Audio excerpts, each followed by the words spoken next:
Hello, আসসালামু আলাইকুম guys, সবাই কেমন আছেন? আশা করি ভালো আছেন। এই ব্লগটা হচ্ছে দিনাজপুর দাদু পার্ক যাওয়ার কথা ছিল আমাদের অন্য জায়গায়, বাট হুট করে আমরা এখানে চলে আসছি। ফার্স্টেই আমরা বাস ধরে দিনাজপুর চলে আসলাম, তারপর অটোতে করে ভিতরের দিকে আসলাম। আসেই দেখতেছি কি দাদু পার্কের নামটা লেখা আছে।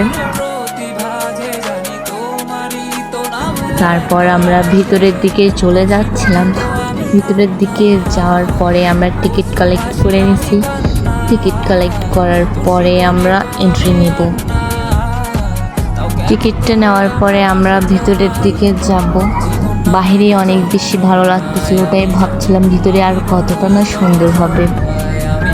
কথা বলতেই বলতে আমরা চলে আসছি ভিতরের দিকে। আমার ফ্রেন্ডকে দেখে অনেক বেশি খুশি হয়ে গেছে। তার সাথে একটা রোমান্টিক ভিডিও ক্লিপ করছি। করার পরে অনেক বেশি গরম লাগতেছিল, এই জন্য ঠান্ডা কিছু নেওয়ার জন্য চলে গেছিলাম। নেওয়ার পরে আমরা ভাবছি তারপরে পুরো সুন্দর একটা পার্কটা আমরা ঘুরবো।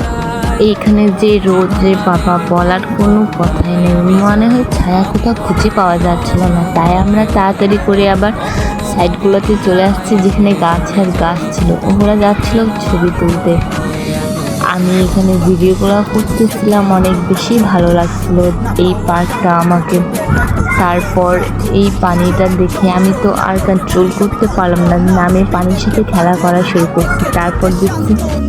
তারপর দেখছি এখানেও পানি, শুধু পানি আর পানি। এই জায়গাটা হচ্ছে বাচ্চাদের খেলা করা, আর জিনিসটা হচ্ছে ওখানে ফুটবল খেলা। আমি এখানে স্টারের মধ্যে বসে আছি, আর ওদিকে আমার ফ্রেন্ড দোলনায় তুলতেছে। এই জায়গাটা হচ্ছে বাচ্চাদের খেলার জন্য। তারপর একটা সব থেকে সুন্দর ভিডিও ক্লিপ করছে আমার ফ্রেন্ড।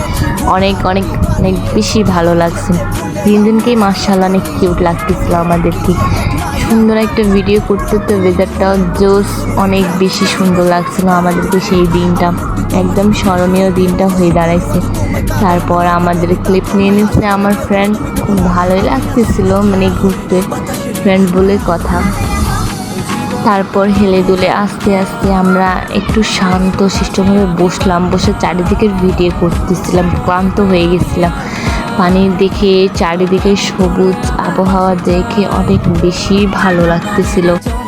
ওইদিকে আমি আর আমার ফ্রেন্ড ভিডিও করতেছিলাম। আমি ওকে বলছি আমার ভিডিও করে দাও, তারপর সে আমার হাতটা ধরে ভিডিও করে দিছে। অনেক বেশি কিউট লাগতেছিল এই ভিডিওটা আমাকে। এখানে যাই শুধু আমরা ভিডিও আর ভিডিও করছি। এই প্লেসটাও অনেক অসাম ছিল। দেখতে দেখতে সময় হয়ে গেছে আমাদের, বিদায় নিয়ে নিলাম। আমরা চলে গেছি বাসায়, আর কিছু পিক আপলোড করে দিলাম। ভালো থাকবেন, সুস্থ থাকবেন, আল্লাহ হাফেজ।